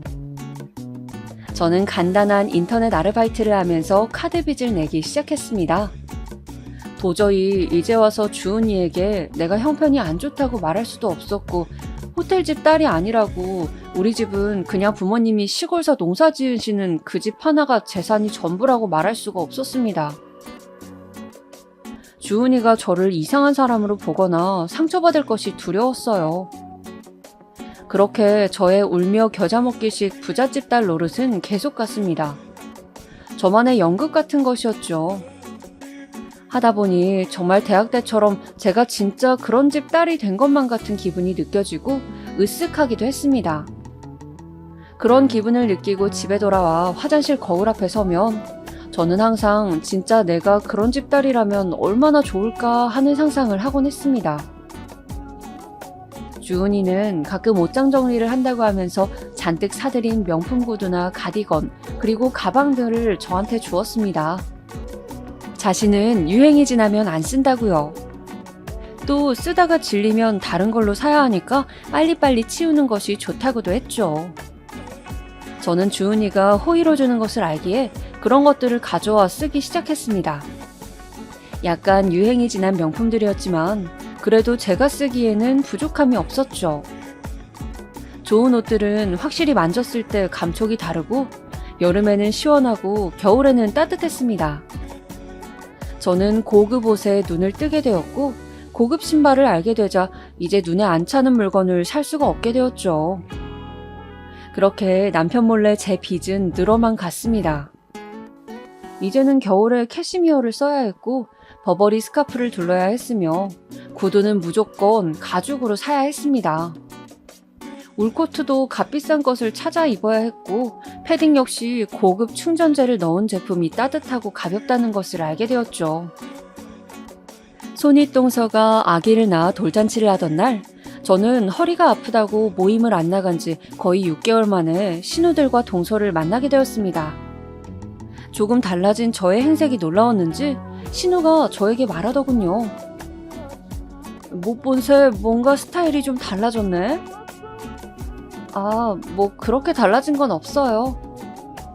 그 버버리 스카프는 뭐야? 아, 이번 시즌 한정판이요. 버버리는 제가 워낙 좋아해서 좀 고전적이긴 하지만 잘 써요. 그 패딩도 좋아 보이는데? 에르노에서 하나 샀어요, 형님. 제가 일반 사람들이 생소할 법한 브랜드를 척척 말하자 신우들은 뭔가 제 기세에 눌린 듯 움찔하였습니다. 그러나 역시 부잣집 출신인 형님은 좀 다르시더군요. 근데 에르노는 요새 좀 인기 없지 않아? 몇 년 전에 유명했었지. 아마 형님 말이 맞을 겁니다. 이것 또한 친구에게 얻은 패딩이었으니까요.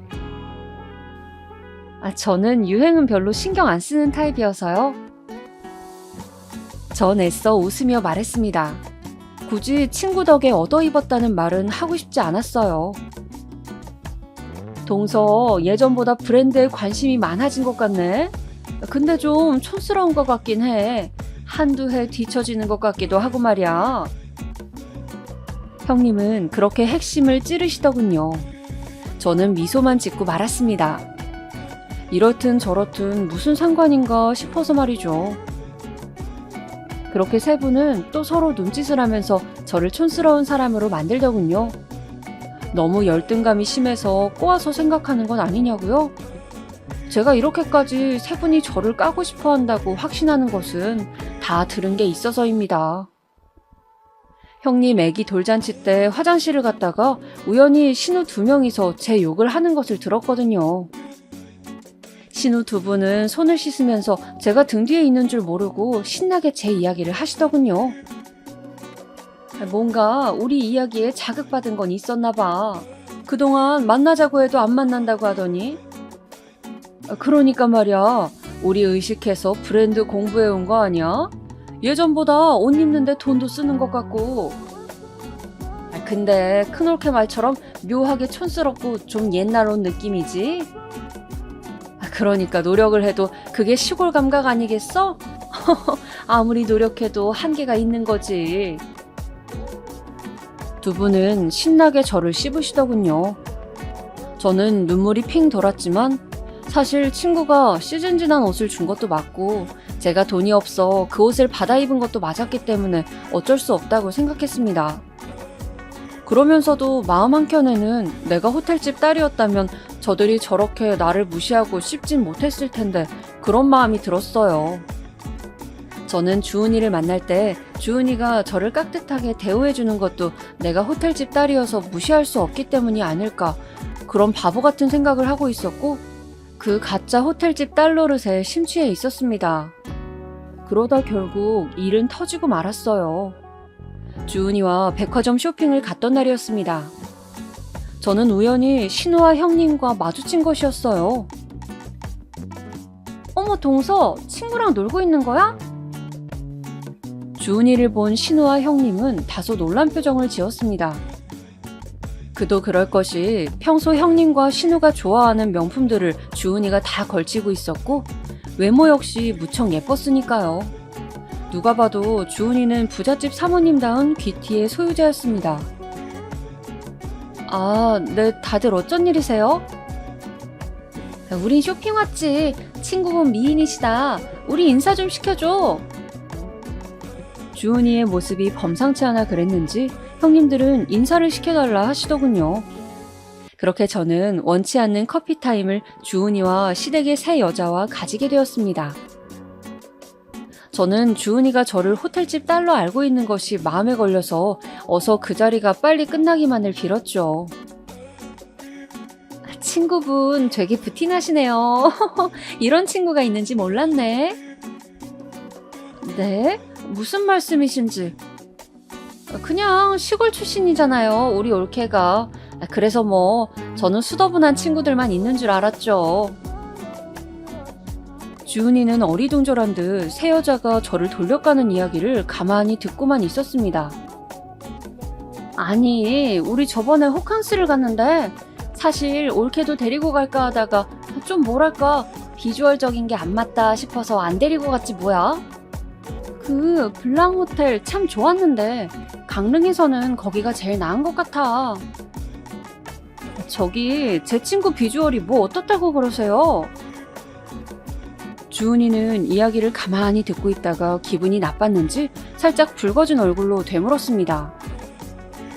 아니, 좀 가난한 집 출신답게 촌스럽잖아요. 아니, 친구분은 그렇게 생각 안 해요? 가난이요? 저는 안 되겠다 싶어서 충동적으로 말을 뱉어버렸습니다.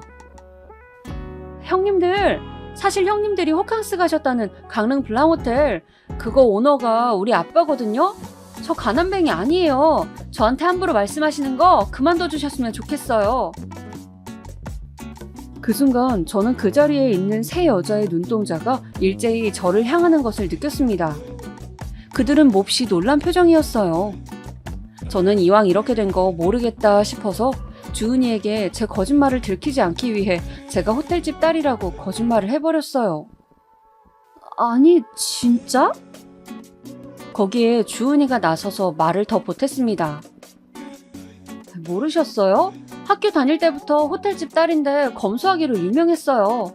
우리 과 애들 과소비하다가 얘 보고서 얼마나 반성 많이 했는데요. 진정한 상류층의 모습이라고 본받아야 한다고요.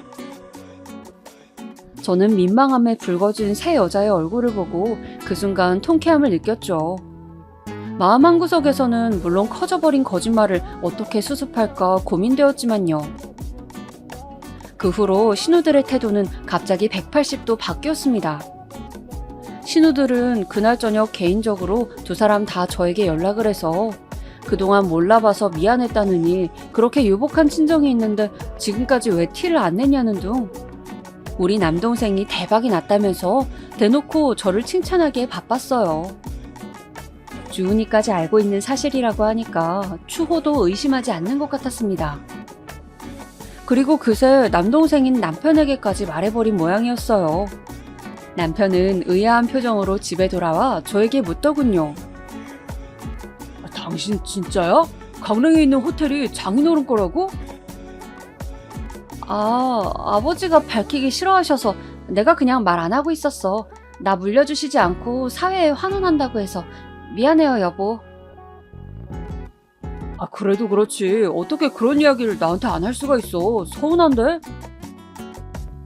뭐 돈이 없는 것보다 있는 게 좋은 거 아닌가요?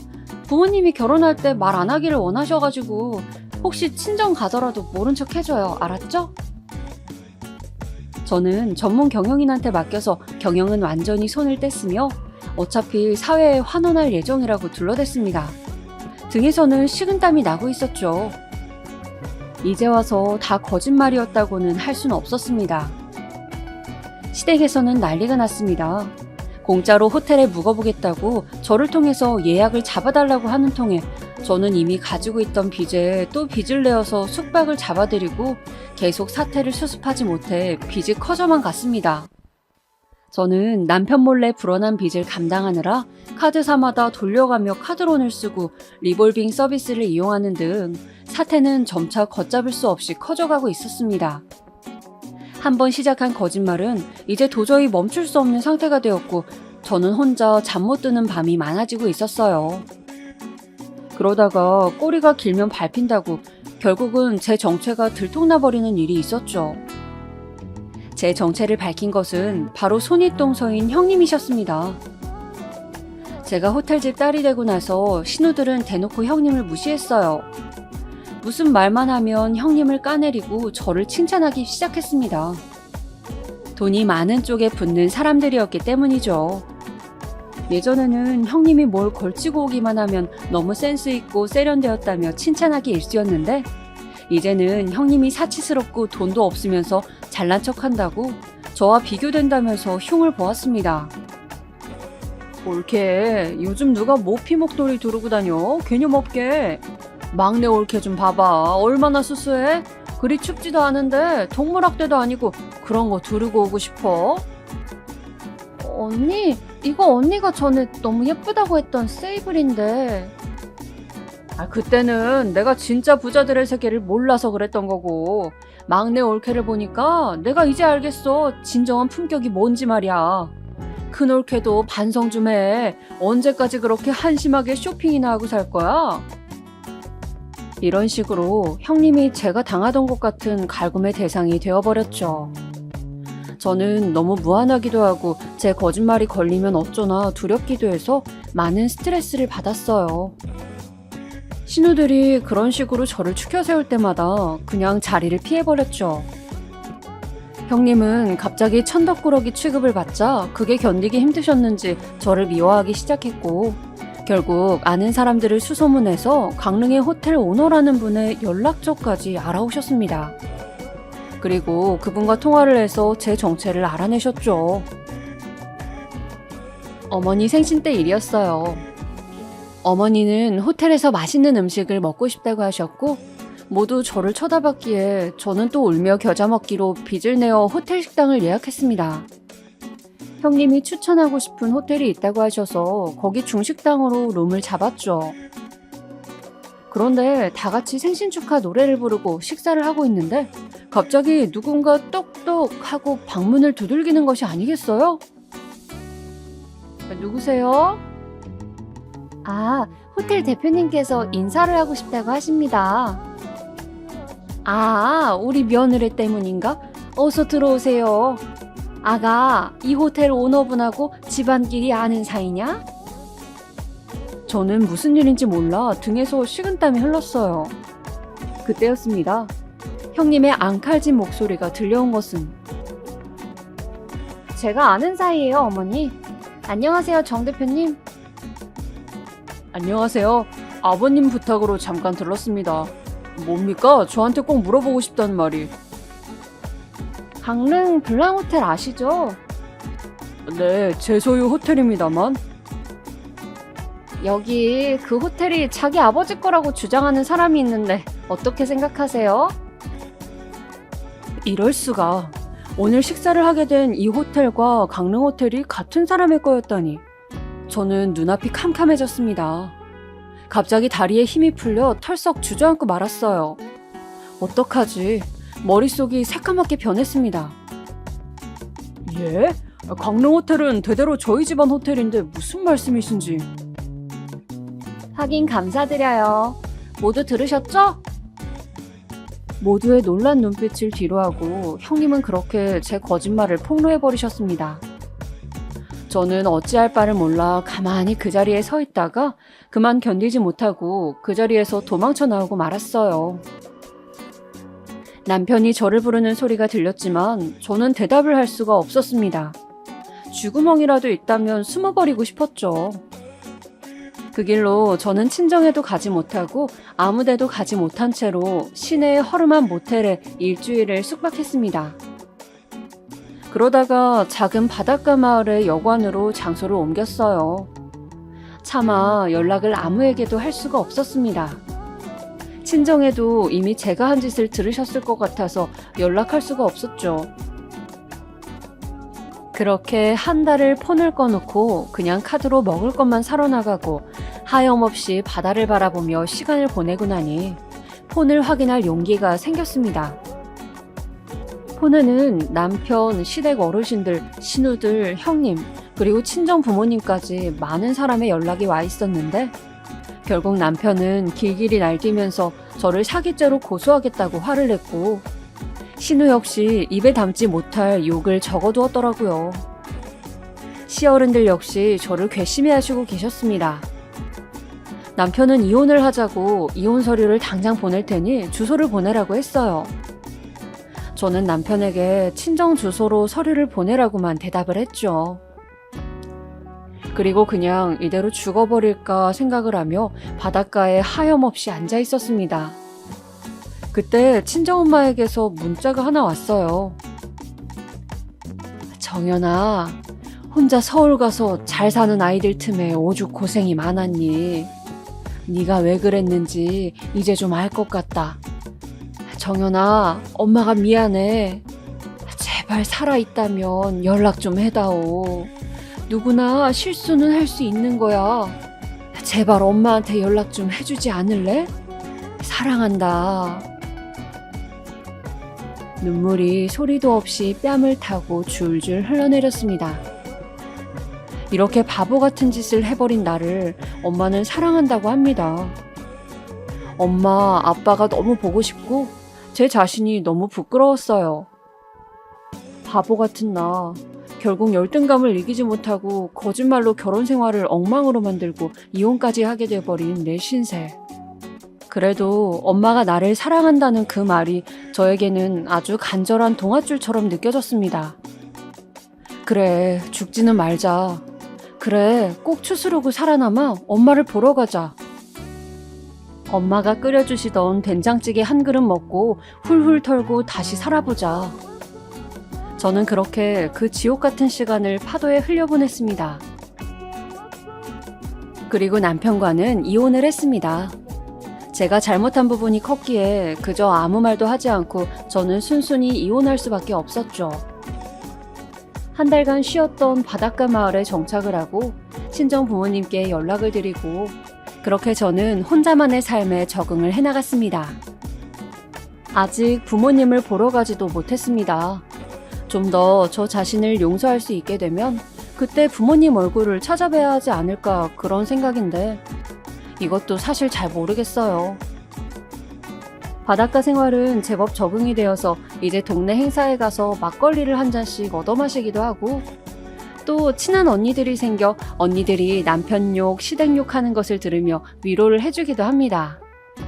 비록 아직은 제가 왜 이혼까지 하게 되었는지 말하지 못했지만요. 주은이에게도 그동안 미안했다고 솔직하게 제 이야기를 밝혔습니다.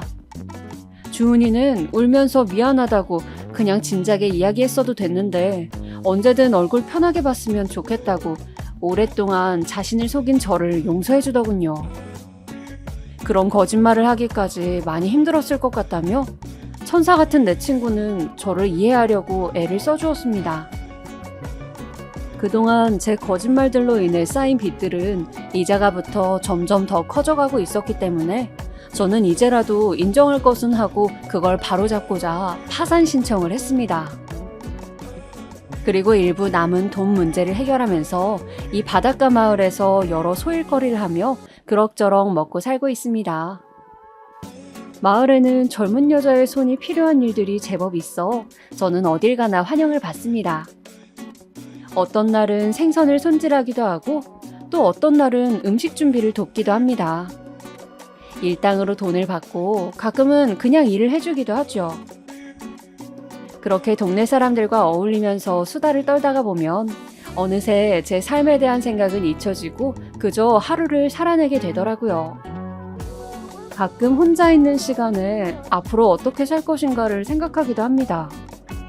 미래를 생각하면 마치 안개 낀 바다 위를 보는 것처럼 이제 아무것도 알 수 없는 지경이 되어버렸는데 이제 새로운 사람을 만나 꼭 결혼을 하고 싶다거나 앞으로 뭘 하며 인생을 살아야 할지 그런 생각은 하지 않습니다.